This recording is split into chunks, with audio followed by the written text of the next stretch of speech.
There you go. Nice. That seems to have worked. Yay. It's amazing when you follow directions. You did it. When all else fails. Yep. Yeah. Okay, here comes the gang. Hi, Alan. You're muted.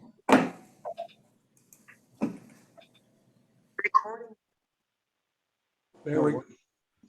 Richard. Tony, Oh, go back to that other shot. That was perfect. what other shot? We're looking at the floor now. You're looking at the floor. Yeah. Oh, That's right, Rebecca. okay. Hey, Rebecca, you're looking good, Rebecca. Yeah. Hello, David. Hello. And good evening, Jeff. Hi. And there's John. And who's in the shack with you there, David? Just Like a as, skunk. That's Oh, pussycat. Is that better, Tony? oh, that's perfect. Oh, okay. That looks like an amplifier cat. It's the cat that sleeps on the amplifier. Which one is that, David? That's a Waffle. One of the litter that's not been injured. Ah, So the last one with the cone you knew about. She's now back outside. Being the rescue. So she's healthy again, but she's been an expensive rescue. yeah.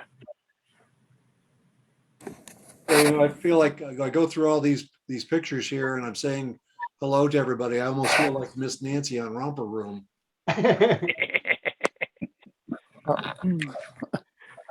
Well, the question is, are all the children still here? Well, I don't know. Some are still children. Some have actually progressed beyond that, I think. And some of us are in our second childhood. It's never too late to have a great childhood. Okay, we got one more entrance and we are going to get things rolling as of now. Good evening, everybody, and welcome to the March edition of the Northern California DX Club Zoom membership meeting.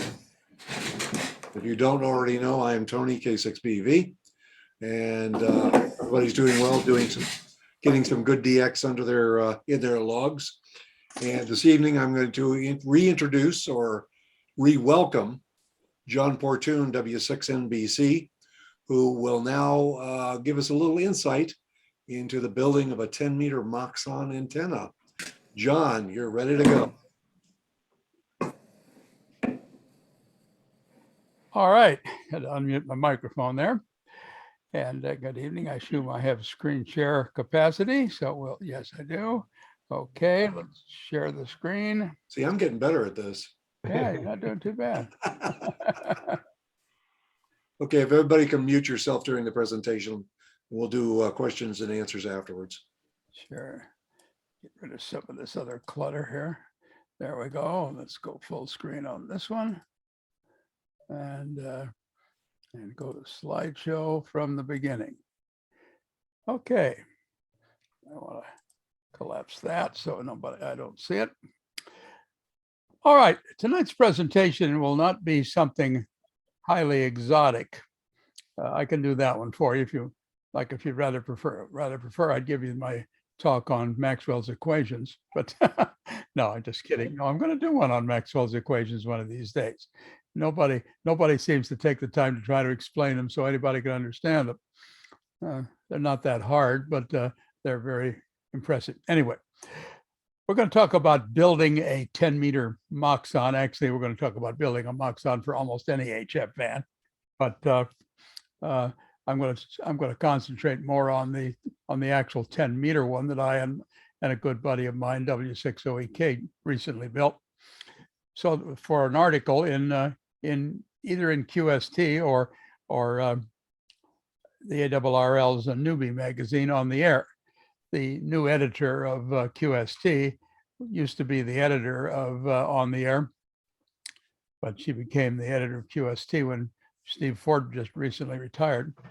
She asked me if I had a design for a Moxon, a 10-meter Moxon. And I guess if you look in the current issue of the On the Air, you'll see that they're beginning to get there with it. So this little presentation, which I didn't think anybody would be that interested in, has turned out to be fairly popular.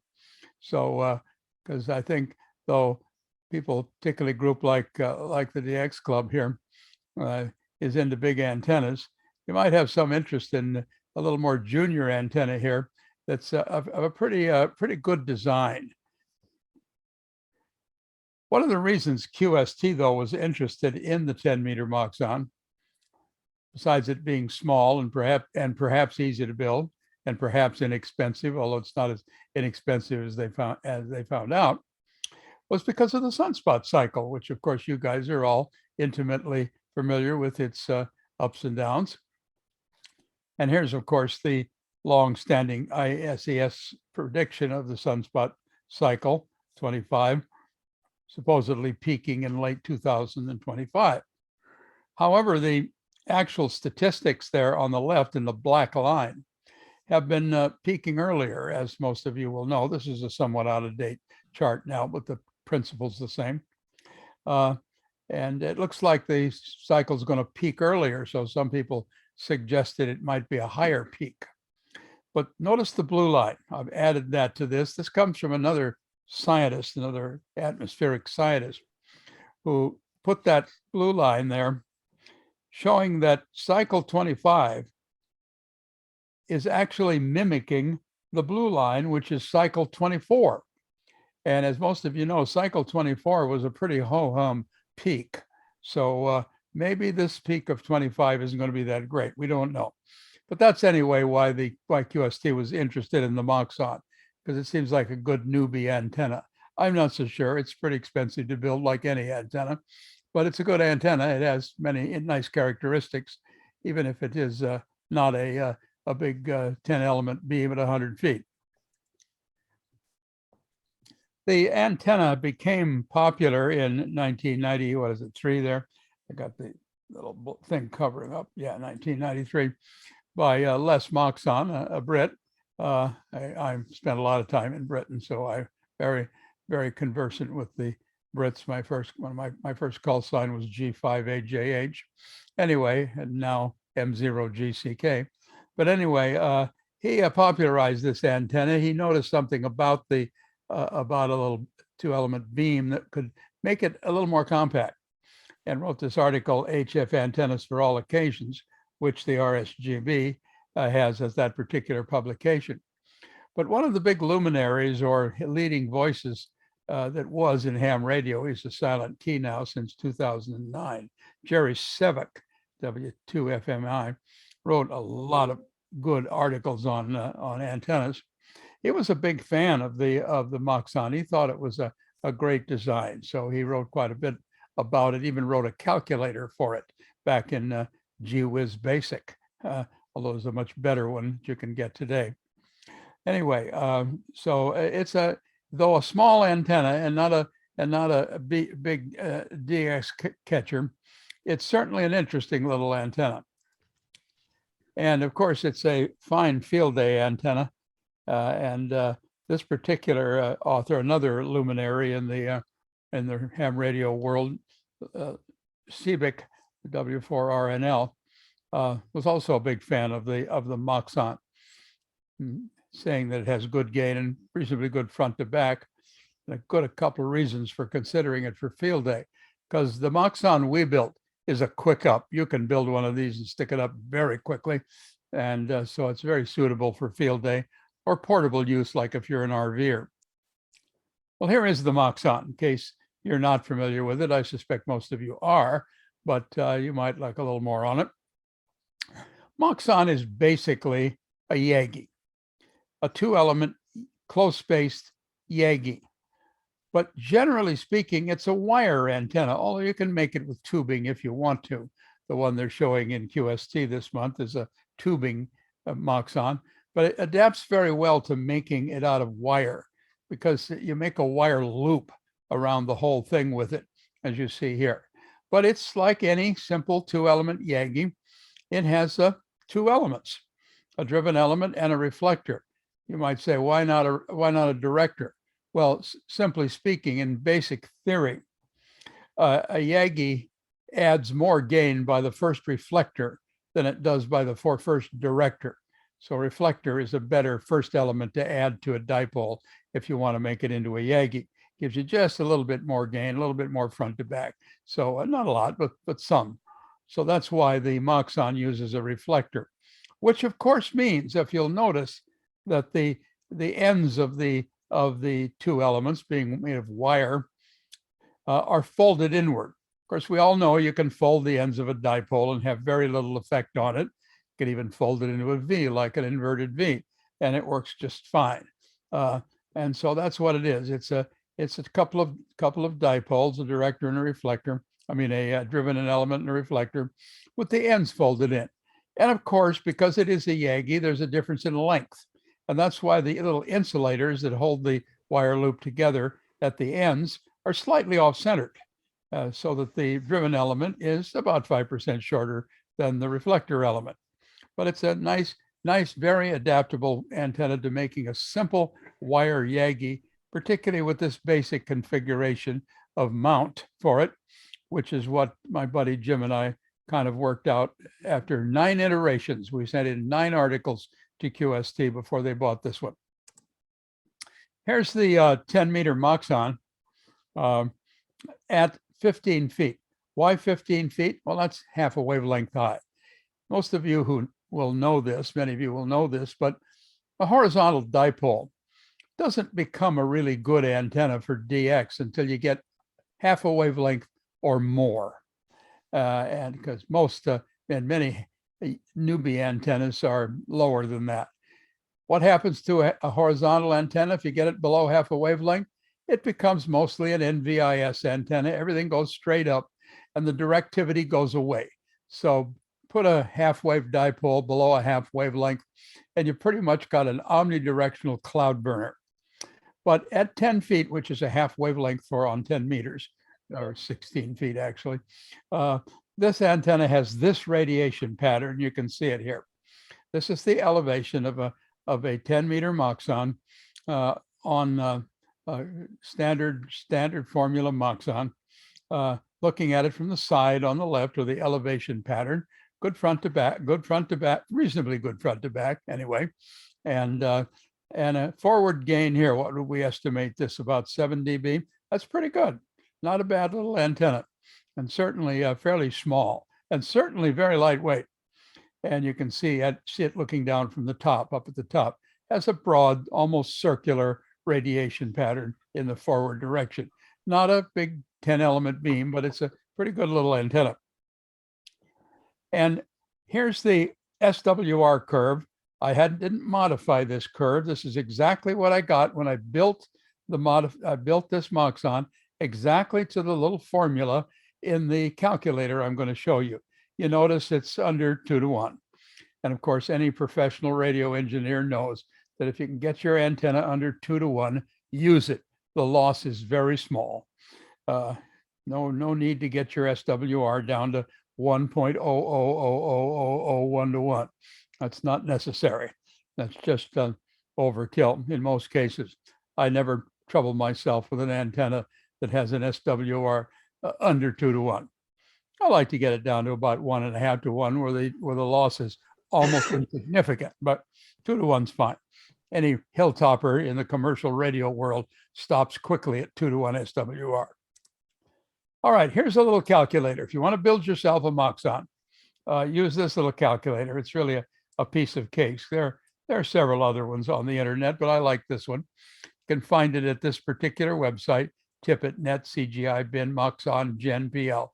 The actual code was written by Civic, and it's a good little calculator. The QR code up here in the upper right will take you to the if you just put in the frequency you want to make your Moxon, and tell it the wire diameter in AWG, or you can do it in fractions of an inch, and it'll calculate it for you. Tell you exactly how wide the loop is, how long it is, where to put the spacers, and so forth. It's a piece of cake. And when you do it, as I showed you here in this last slide, if I can get back to it. Anyway, it doesn't matter. You'll get pretty close to a 50 ohm match, with it. And that's because that's how that curve I showed you was made, right straight out of this calculator, no changes. Now, the interesting thing about the Moxon knows how to mount it. And W6OEK and myself, Jim and I, we do a lot of design stuff together. We had to do 10 changes to this central mounting hub to mount the Moxon. I think the QST authors weren't quite as aware of antenna building as they should have been, and they thought it should have been made cheaper, maybe with bamboo rods or fishing poles or something. Well, yeah, but the trouble is, it doesn't seem to be any cheaper no matter how you make it. It always ends up much the same. The big problem with the Moxon, though, and it's not a problem, it's easy to solve, is the center hub, where you push the little poles into to stretch out to the ends of the Moxon. Here was one suggestion that my buddy W6OEK, which was, I thought was a good one. I think it was Rev 8 that we sent into QST. Just squash the middle of some 3/4 inch electrical conduit, and then a couple of bolts, and you have a way to attach the antenna or the fiberglass spreaders to the central pole. They didn't like this one, so we had to move on from it, but we had 8 revs. Most articles I've ever sent in to QST to ever get one published. The design we finally settled on is the design you see here. Some of you may know of the spider beam. Some of you may even have one. Pretty good antenna. Basically a 2-element beam on multiple bands, all created by using a center hub, flexible fiberglass spreaders, and then a pipe that pulls it up to some guy cables and pulls it up into the shape of an upside down umbrella. This is the basic same design we used for the Moxon, except that we didn't pull it up. We just let it droop down, which works fine. And it's easier. You don't need that upper pipe, and you don't need any tension wires. The loop itself does the tensioning. But this is the basic design we used for the Moxon. We just eliminated two of the spreaders, and it's a 4-spreader instead of a 6-spreader beam. By the way, if you want to build one of these, I obtained most of my materials from the company that builds the spider or hex beam. That's Max Gain Systems. They sell all the tubing in nicely nesting sizes, both aluminum and fiberglass, or DX Engineering has it too. Little tip for you here, though, if you order this stuff and you've never done it from either of those sources, order it in 4-foot or less lengths. If you order it in 6-foot lengths, which you can do, or even 12-foot lengths, they charge you horrendous shipping charges because they have to ship it with a freight line. But if you order it in 4-foot lengths, which is what we used, UPS will handle it. And here's the actual design of the 10-meter Moxon, which of course can be the same physical design if you want to make it for lower bands, which you certainly can do. But here's the 10-meter Moxon. It uses four 4-foot lengths of 3/4 inch fiberglass tubing and 4 4-foot lengths of 48 inch of 1/2 inch fiberglass tubing, all nested inside of each other with hose clamps at the end of the larger one to use to tension it outward. It works very easily, and you can adjust the length of these very easily by just loosening the hose clamps and pulling the spreaders out. There's about a 1-foot overlap for good mechanical strength. The spreaders are very strong. They fit into a central hub, which is made out of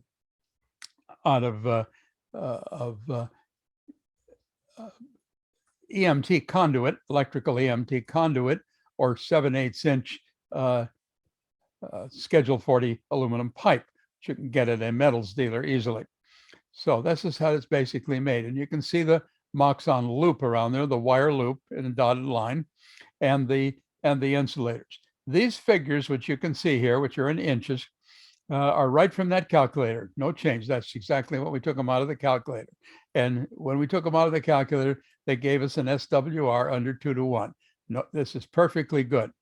And the little insulators, as you see there, which we'll see physically in a minute, are made of 1/2-inch PVC pipe. Nothing complicated, with holes drilled in the end for tensioning, and at the feed point with a couple of other holes for a couple of screws for the feed point.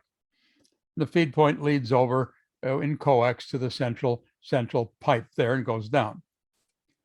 And as I said, you can get this tubing and the fiberglass and the metal, so forth, from DX Engineering or Max Gain Systems, the creators of the or sellers of the spider beam.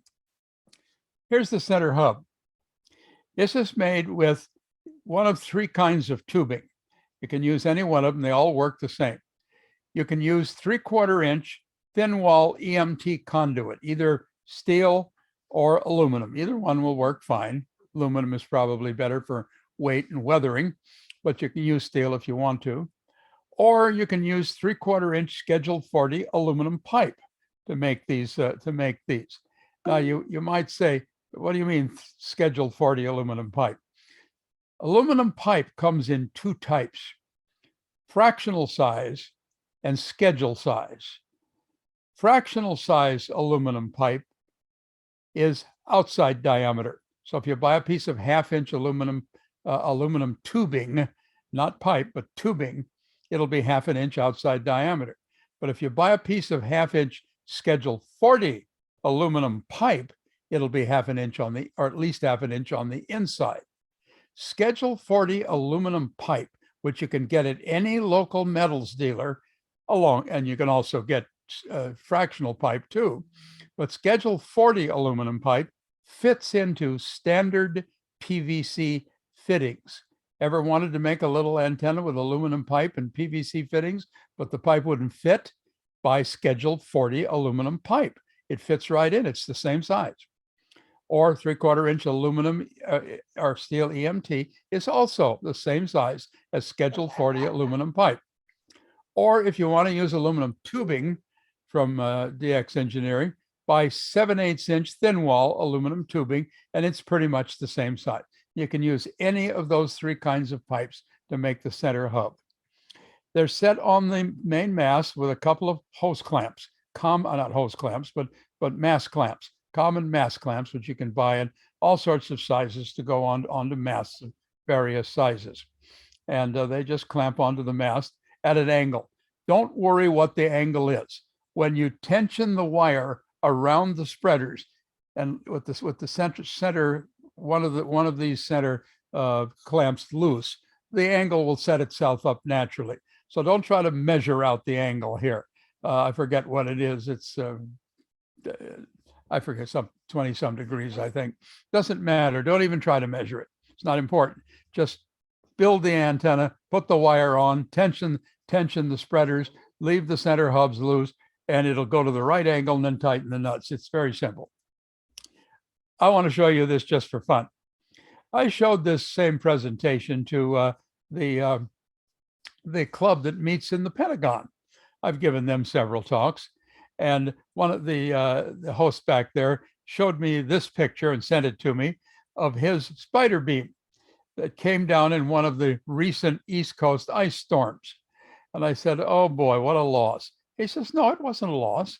I just, as soon as the ice melted, I went out, pushed it back up, and it went right back up in place. No damage." This particular design of fiberglass spreaders and wire is an amazingly strong design, and very able to handle power and handle ice loading and other things. It might come down on you once in a while like this, but this is pretty rare. But I thought you might like to see that. AI6MC sent me that picture. I thought it was good. I thought the picture was a black and white picture when I got it, till I noticed the blue edging on his house over there. This is a color picture, including all the snow, but it snows black and white. Okay, let's build one. Let's see how I built this 10-meter Moxon, or Jim and I built it. Actually, my buddy Jim did most of the building. Here are the insulators, end insulators. They're up at the top, according to the length of the net calculator. And you see the little 1/8 inch holes in the end to pass the wire through, bolt it back and make a couple of turns to secure it to the insulators. Piece of cake. At the bottom is the feed point insulator. That length isn't specified, but it's about 3.5 inches long. It's not critical. And it has a couple of little holes for tensioning the wire as well, plus a couple more for a couple of stainless screws, 832 screws to act as the feed point. That the dimensions of the upper ones are specific, but the dimensions of the feed point insulator are not specific. Here they are, though, in case you're interested. The feed point insulators, the holes are 3 inches apart, and the little screws that hold the feed line are 1 inch apart, but that's arbitrary. The bottom is one of the spacer insulators, and the space between them of 3 7/8 is specific to the calculator. Okay, here's the feed point. This is what it looks like. I think you could all figure this out. But as I said, this is not a highly technical lecture. Here's a piece of PVC, 1/2 inch common PVC with the holes drilled in it, and some 832 stainless screws through, some ring terminals, and the wire folded back. My buddy Jim used some crimp sleeves instead of wrapping the wire around itself, which you can do as well. Either one of them is fine. Makes a good, strong feed point. And here are the spreader tubes in the middle. These are 7/8 wall antenna tubing, or as I said, 3/4 inch EMT or 3/4 inch Schedule 40 aluminum pipe, which is just about 1 inch outside diameter. Notice that the holes are offset. This is to make up for the fact that when you turn it at an angle, the U-bolts meet the center hub pipes, not in the center. So this just allows the same amount of space on either side. Here's the ends of the fiberglass spreaders. You might think, well, what do? You drill a hole in the end of them, put the wire through them? No, don't try to put them through the hole. That's the hard way. Don't do it that way. Just get out your Dremel tool and a little cutoff disc and cut some little slots in the end, about 1/8 of an inch wide and about 1/2 inch deep. Once you tension that loop around the ends of these spreaders under tension and bend them down a little bit, that wire stays in very, very well. You don't have any problem with it staying in. It does a fine job. So this is the outer ends of the smaller diameter 1/2 inch fiberglass tubes, which fit into the 3/4 inch fiberglass tubes, which fit into the hub. Okay, now what you want to do when you build one of these Moxons is to build it all first, according to the calculator. And here you can see this is what Jim, my buddy, did. This is his Moxon, all built, even with the feed line attached, all built before he ever put it up, ever put it on the antenna. Don't go build the spreaders and then try to cut the wire to it. Cut the wire first and put it together, and then adjust the spreaders to match it. It works much easier. And here's the one he built in his backyard. It's held up, by the way. You can't see it because of the printing there. That's a little drill press vise holding up a little 2-foot length or a 3-foot length of aluminum pipe. They're just to build it on. That's what he built it on. You can build it this way on a little short stub and leave the stub if you want to, and just mount the stub to your mast if that's what you want to do. Or you can also build it on an actual mast by laying it sideways. Lay the mast down on a table and build the Moxon sideways or up vertically at the end of the mast. Either one of them works fine. And this little antenna, pick it up with one hand real easily and just hold it up in the air. It's a very, very light antenna. But there are the two ways of building it, either on a little short stub, which you might want to leave and just clamp to the main mast, or build it on the actual main mast, lying horizontal on a table, and build the Moxon vertically. Either one works fine. And here are the clamps that you would use if you build it on a little short stub. You guys know these clamps. They're just common antenna mast clamps for clamping two masts together. And they're commonly available on the internet. I think about $8 or $9 or something each, something like that. Fairly reasonable. Now, here's a little tip. After you've put the whole thing, you're putting the whole thing together, and you've installed the spreaders in the central hub and put the little hose clamps on it for adjusting, and take the wire to it. string the wire around through the slots in the end. But before you do, bend a little loop like this, a little U-shaped loop at the place the calculator tells you the ends should be. Why? This keeps the wire from swirling itself around around the loop. It keeps it in place, keeps it from being distorted by wind and other things. If you bend that little 1-inch loop like this was my buddy Jim's idea. If you bend that little 1-inch loop, and by the way, that's just number 14 stranded wire, insulated wire, common wire. If you bend that little 1-inch loop in that and then shove it into the slot, it will stay put like it was welded in there and maintain the proportionality of the loop. This is important to do when you build it. But remember, you've built the antenna already, and you've bent these little loops in the wire already at the place they should be. Then you take it out, put it on the spreaders, then you tension the spreaders. Piece of cake. Now, Jim, when he was building it, sent me an email, said, I need somebody to help me do this, to hold the thing up while I tension it. I said, no, you don't, Jim. This is how you tension the arms. Just to put them out under light tension, and then get yourself a nut driver like he's got in his right hand there. And with your left hand, pull out the inner rod and push on the little stainless hose clamp until you get it to the right place and tighten it. You can easily tension this one man. You don't need 2 people to put this one up. And here's the finished result. This is his antenna up in the air in his backyard on the pole that he put it on eventually. And it's up at half a wavelength. Actually, this one is up at 20 feet, but half a wavelength is enough at about 16 feet. You see the little end insulators there, slightly off-centered, so you know this one facing you is the driven element, and you can see the coax leading back from the driven element with some ferrites on it for a ballon. By the way, you want to put a ballon on it, of course, right there. That's the place to put it, and just use ferrite beads or clamp-on clamps,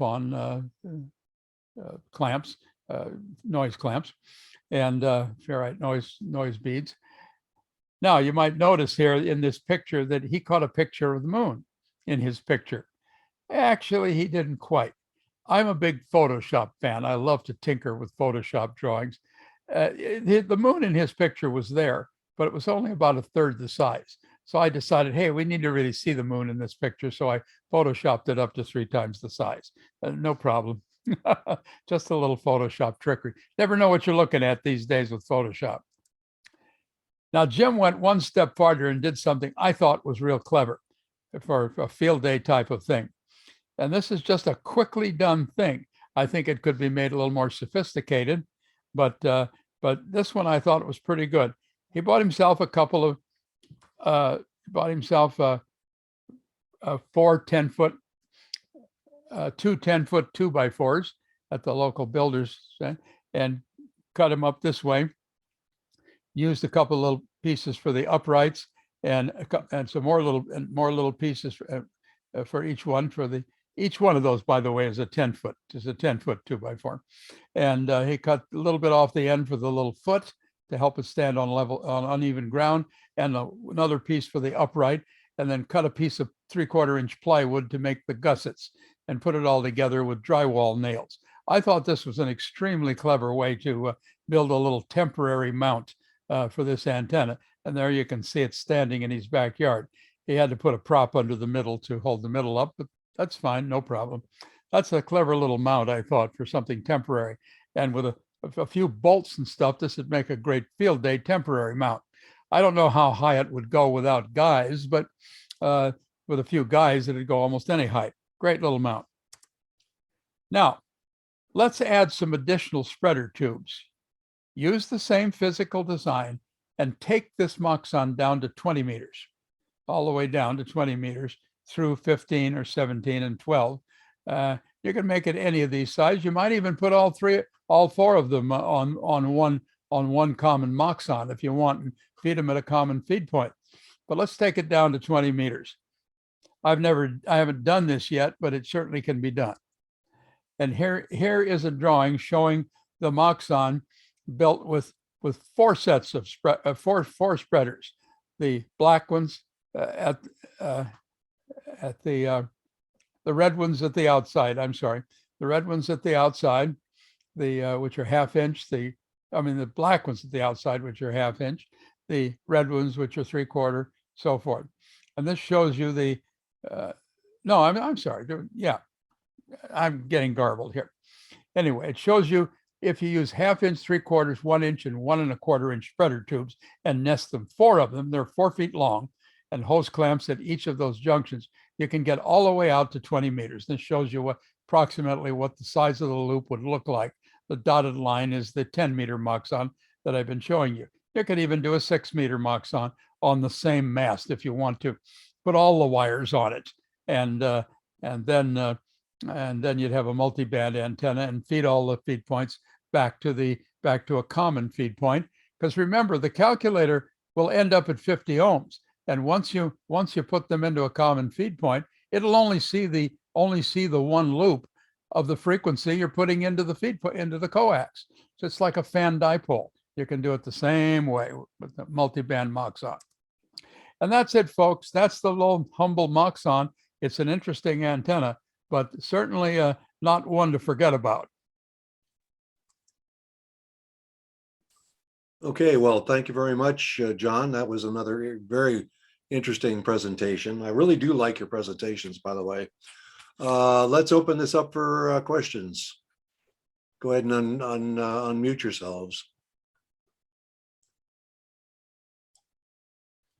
Any questions?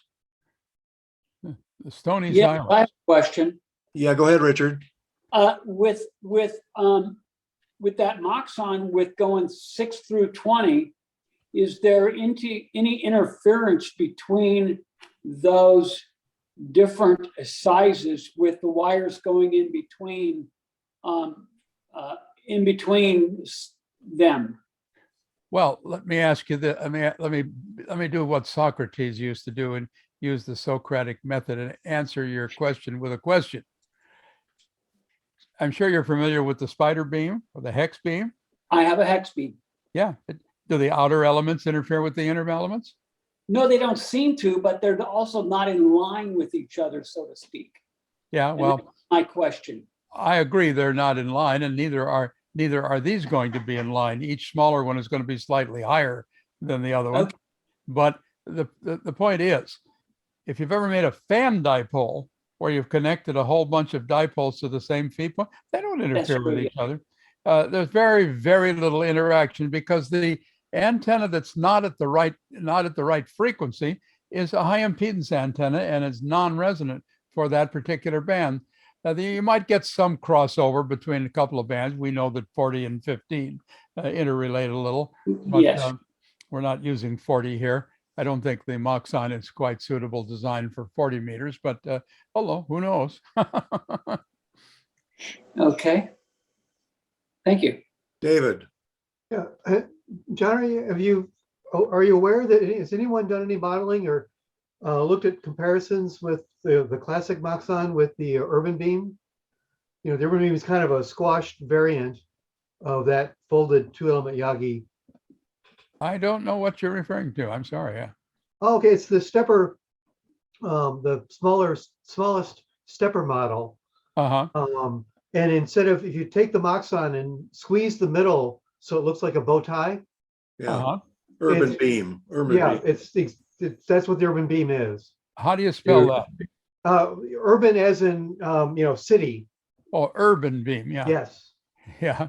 I'll have to take a look at that. Yeah. I'm not familiar with it. Yeah, I think that's true. That's exactly what it is. Sure. Yeah. Oh, it's an extremely popular antenna. You see the Moxon in various guises, and of course, antennas tend to morph into each other. There are people come out with a new slightly different form of a classical old antenna invented in 1930, and they call it the Gugamaga beam, and everybody thinks, oh, that's amazing new beam or something. No, it's not. It just all the important antennas we ever know and use were all invented in the 30s. Wow. John, how does it compare if you make it with wire versus with aluminum tubing? Almost 1-to-1. I can't see any reason why it would be. It's a fairly large antenna in proportion to the wavelength. So, and its efficiency is high. And the only thing you could possibly gain with aluminum tubing would be a little lower conductor resistance. But since it's a relatively large antenna compared to wavelength, the efficiency of the Moxon is still up in the 90 percentile. So the differences you're reaching for are fragments. Yeah. And Mike? John, you'll also get to be negligible because of the diameter, but you'll get slightly larger bandwidth. Yeah, A dipole with a larger diameter. Of course it conductor does. has larger bandwidth. anytime you make the conductor of an antenna larger in diameter, you'll get greater bandwidth and lower Q in the antenna. Making a Moxon, you're not likely to make it with enough tubing diameter to make a significant difference in bandwidth. You don't get significant I'm doing some studying right now on what are called fat dipoles or Nardenenko dipoles, which is what the Russians used when they built the Russian woodpecker. These are fat cage dipoles. It's amazing how fat you gotta have to make the antenna before you pick up a lot of bandwidth. You pick up some, but not the difference between number 10 wire and number 8 wire is insignificant. Okay, very good. Michael. Yeah, John, did you and your friend put this antenna on the air, and what sort of performance did you see out of it? Well, I don't have this antenna. My buddy Jim OEK built it. I think he made a few contacts with it. I can't give you a lot of on the air performance of this one, but all I know is I think rather than me trying to answer for that, just go on YouTube or the internet in general and just search for Moxons and look for some of the blogs. You're going to find it comes in with a pretty high reputation. It's a 2-element Yagi. 2-element Yagi is a good little antenna. Any other questions? No? Okay, well, John. I do have a question. All right, go ahead, Art. John, I'm sorry. What's it rated at? 100 watts, 200 watts? What can you do with that? Well, I have not done a hard power rating on it, but what kind of power do you think 12 gauge wire can or 14 gauge wire can handle? Less than 300 watts. Maybe.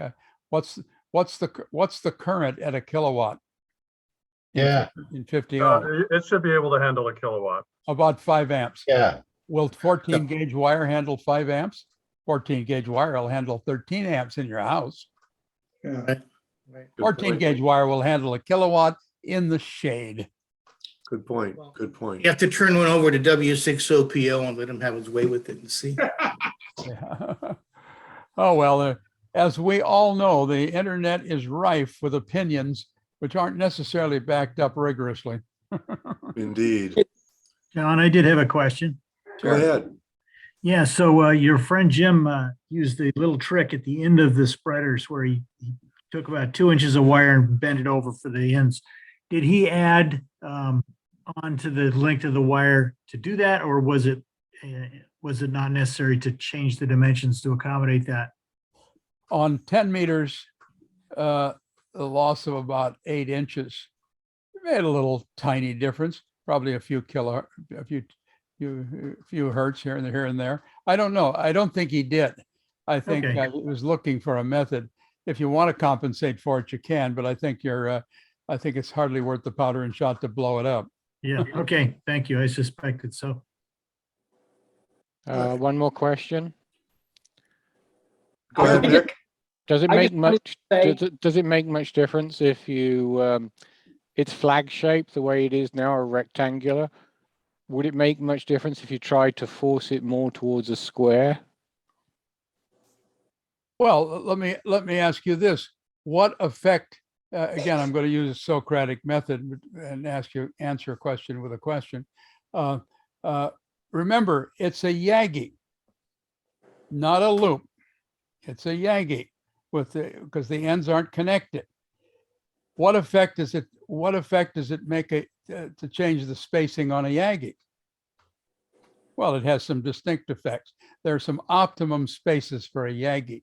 This little Moxon is spaced at the optimum spacing between the two elements for the maximum gain in front to back on a 2-element Yagi. And the ends are just bent in. If you made it more square, you'd lose gain or you'd lose front to back. Uh-huh. You wouldn't gain anything, you'd lose. Okay. This is an optimized antenna. This is not just a random shape. This shape spaces those two elements at the correct distance apart for an optimum Yagi. Right. Okay. Yeah, because the loop changes as you change the rectangle to square. So. Oh okay. yeah, absolutely. Yeah. We're dealing with loop antennas. We've got a whole different animal. Right. Okay. Great. Thanks. This is not a loop antenna. This is Right. not a slot. Right. I've had a lot to say about slots. Okay, one last question, if any? I'll hang around for a while, so go on with your meeting, and All if I right. get a little bored, I'll leave here. I was about to say that you're more than welcome to stay for the meeting if you'd like. I'll hang with you for a few minutes in case something else comes up, but All right. otherwise, If you need it, if I give you the wave, I'll say goodbye to you. okay, that'd be wonderful. And thank you again. Thank you, John. I really did Thank enjoy you. it. Thank you, John. Thank you, John.